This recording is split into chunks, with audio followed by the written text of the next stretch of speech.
Hey there, here's a quick update from our 3D printing workshop. Lately, we've been busy printing fun accessories for the new Nintendo Switch my little nephew got for Christmas, including this amazing cover for its docking station. But how did we end up creating an identical looking tool holder?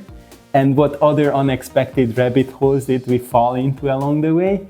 Stick around as we dive into 3D cloning, designing in Fusion 360, a practical upgrade for the Geekbuying Q1 Pro, and plenty of printing and some scary error messages on the SV08.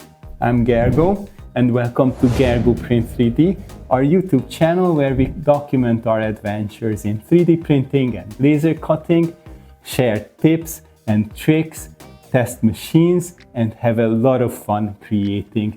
Chapter markers make it easy to follow along, and I always ensure the subtitles are accurate for a smoother experience. Let's kick things off with accessories for the Nintendo Switch. Levi recently printed a handy stand and a controller holder using the Geekbuying Q1 Pro, all on his own. From downloading the models to slicing, cleaning the build plate, loading the filament, the hardest part, turning the printer on.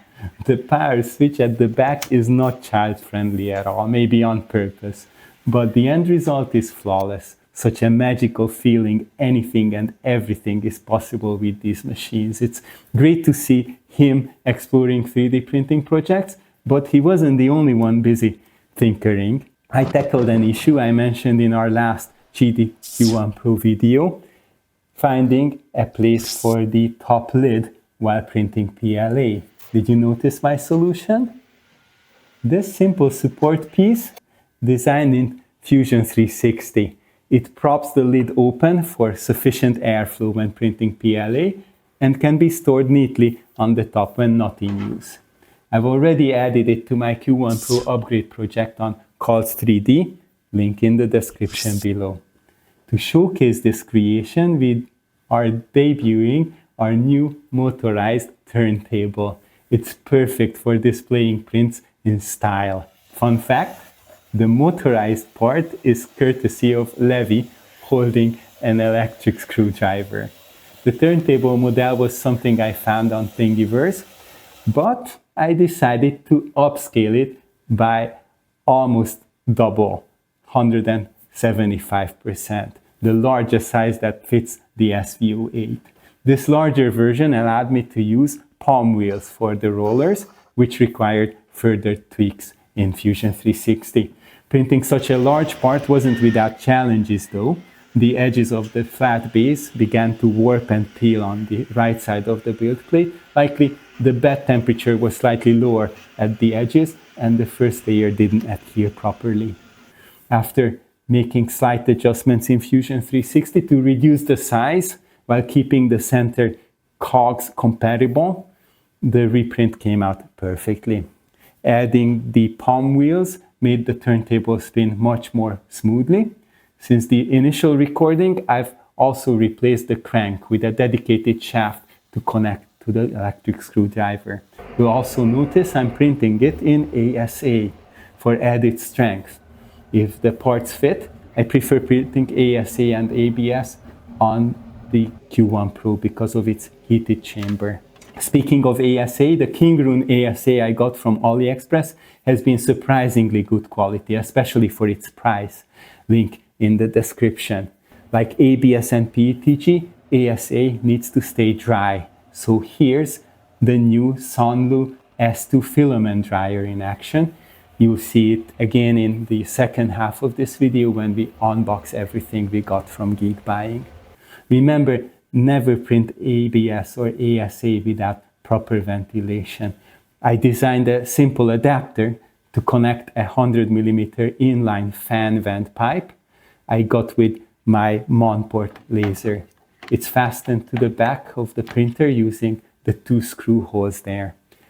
And you guessed it, this STL is also part of the same Calls 3D project, along with everything else I shared for the Q1 Pro.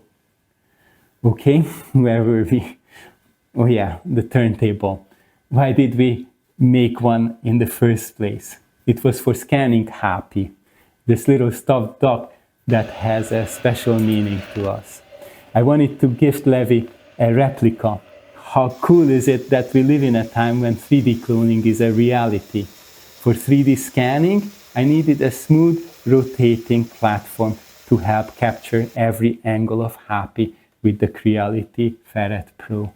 Once Hapi was scanned, I moved on to coloring and slicing the model with a fun fuzzy skin texture to mimic the plush finish of the original. It's an ideal model to print using the multicolor capabilities of the Anycubic Kobra 3 combo, since the orange and black color changes are limited to relatively few layers. The final step, a heartwarming meeting between Hapi and its almost identical plastic clone. It was definitely a highlight of our afternoon. Back to the Switch.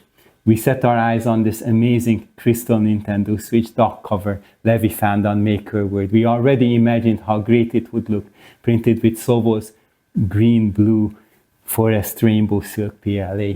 But the model wasn't without problems, some of which we realized before printing and some only after. We even experienced another timer to close error on the SV08, but it's no longer lethal. All worked out great by the end. At first inspection, we noticed the original model did not account for the HDMI connection on the right side of the dock. We wouldn't be able to slide in the device with the cable attached, and there would be no way to plug in the cable once the dock was in place. A relatively easy fix, we removed part of the wall to make room for the cable. So easy, in fact, that my little nephew could do it right in Orca Slicer using negative parts. We added a cube, adjusted its size and position, and voila, the dock cover was ready to print. We made our own pizza and tried bubble tea for the first time while the SV08 printed the crystals.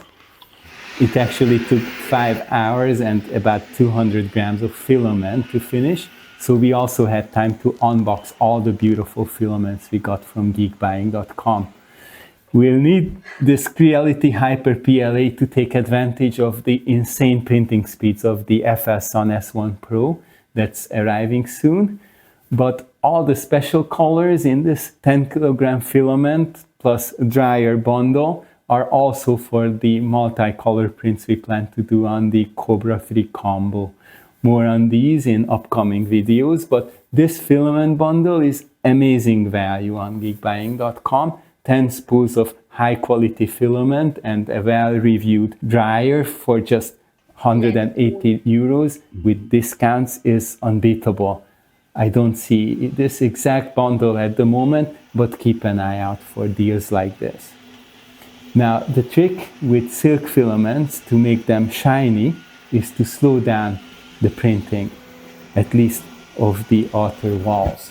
I have a dedicated profile with just 80 millimeters per second for the walls. The SV08 did a great job and we were excited to try it on. Then we removed the few supports we added on floating areas and the mouse ear beams from the pointy corners. And we were ready to show off his Switch in the dock with the crystal cover. But it did not fit. No matter how hard we tried, this cover was too small. Who would have thought the published model didn't account for the little hinges protruding from the back? Well, we would have if we had read the comments on MakerWord. Lesson learned, spend 5 minutes browsing community feedback and you don't waste 5 hours printing something not quite usable, at least not for its original purpose. Because by this point, I was in love with the design and look of this crystal cover and decided to turn the undersized model into a stylish tool holder for the workshop. I measured all the tools and designed this insert using Fusion 360, which can hold 30 of our most used tools. This multi-story approach is very filament economical and easy to print. They fit inside the repurposed cover perfectly, Though I used a bit of super glue to increase stability since I was going to fasten the tool holder to the edge of the shelf in the printer room. But the story doesn't end here. Levi got his identical looking dock cover too. We redesigned the model, this time in Fusion 360 to make room for the hinges in the back, and reprinted it from the same filament, adding even more walls and higher resolution. Halfway through this longer 7-hour print, the SV08 froze up again. We noticed the fan noise had stopped in the printer room. Oh no, the dreaded timer too close error again.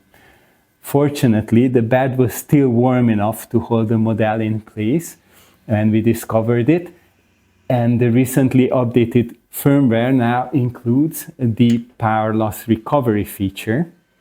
Let's try to restart. We power cycled the SV08 and started the resume interrupted macro from the HDMI screen. The printer was able to pick up the print job exactly where it left off. The breakpoint is almost unnoticeable and only the first half of the time lapse was lost. This issue needs to be resolved though. I've already ordered a new 32GB eMMC module from AliExpress, and hopefully replacing it will fix this recurring problem. I will let you know how things go. At least this time PLR saved our print. If you haven't already, be sure to install the firmware update. I show how in my recent video. Eventually, I'm kind of happy how things turned out at the end. We now have similar crystal decorations in our rooms, Levi for his game console and me for my most used tools and bits. I hope you enjoyed this little peek into our creative adventures. It sometimes feels like anything is possible with these fantastic devices, and even if things don't work out as planned, the journey can become even more rewarding. Thank you for supporting our adventures on Ko-fi.com. Be sure to subscribe to our channel to see if the eMMC upgrade can fix the SV08. Check out what we do with all these beautiful new filaments, how the new Sandu S2 dryer compares to our other dryers, and what fun projects we come up with using the fastest consumer-grade 3D printer. All this and more in our upcoming videos. Check out the 5 things I've already done to improve the SV08 in this video, and similar upgrades to the Qidi Tech Q1 Pro in this one. Let's go print 3D. Thank you for sticking around for this peek behind the scenes on Gergo Print 3D.